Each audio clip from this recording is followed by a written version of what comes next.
بسم اللہ الرحمن الرحیم۔ اللہ تعالیٰ نے فرمایا تم ہرگز نیکی حاصل نہیں کر سکتے جب تک کہ تم پسندیدہ چیزیں اللہ کی راہ میں خرچ نہ کر دو، اور فرمایا اے ایمان والو اپنی کمائی میں سے پاکیزہ چیزیں خرچ کرو، اور ان چیزوں سے جو ہم نے تمہارے لیے زمین سے اگائی ہیں، اور ردی اور خراب چیز خرچ کرنے کا ارادہ مت کرو۔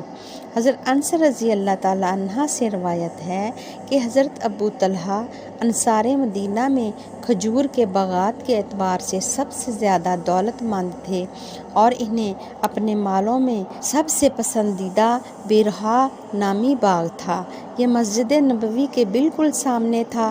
نبی صلی اللہ علیہ وآلہ وسلم اس میں تشریف لاتے اور باغ میں موجودہ پاکیزہ پانی پیتے۔ حضرت انس فرماتے ہیں کہ جب یہ آیت نازل ہوئی تو ابو طلحہ نے رسول اللہ صلی اللہ علیہ وآلہ وسلم کی خدمت میں حاضر ہو کر عرض کیا، اے اللہ کے رسول، اللہ تعالیٰ نے آپ پر یہ آیت نازل فرمائی ہے کہ تم ہرگز نیکی کو نہیں پہنچ سکو گے جب تک کہ تم اپنی پسندیدہ چیزیں خرچ نہ کرو، اور مجھے اپنے مالوں میں سب سے زیادہ محبوب بیرہا نامی باغ ہے۔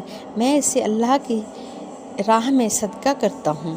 میں اللہ تعالیٰ سے اس کے اجر کی اور اس کے پاس اس کے ذخیرہ ہونے کی امید رکھتا ہوں، چنانچہ آپ اسے جہاں مناسب سمجھیں استعمال میں لے آئیں۔ رسول اللہ صلی اللہ علیہ وآلہ وسلم نے ارشاد فرمایا، واہ واہ، یہ تو بڑا نفع بخش مال ہے، یہ تو بڑا نفع بخش مال ہے۔ تم نے جو کچھ کہا ہے میں نے سن لیا ہے، لیکن میری رائے یہ ہے کہ تم اسے اپنے قرابت مندوں میں تقسیم کر دو۔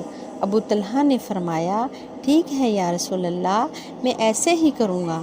چنانچہ انہوں نے اسے اپنے رشتہ داروں اور چچا زاد بھائیوں میں تقسیم کر دیا، اور اللہ تعالیٰ نے فرمایا اپنے گھر والوں کو نماز کا حکم دو اور اس پر قائم رہو، اور فرمایا اے ایمان والو تم اپنی جانوں کو اور اپنے گھر والوں کو آگ سے بچاؤ۔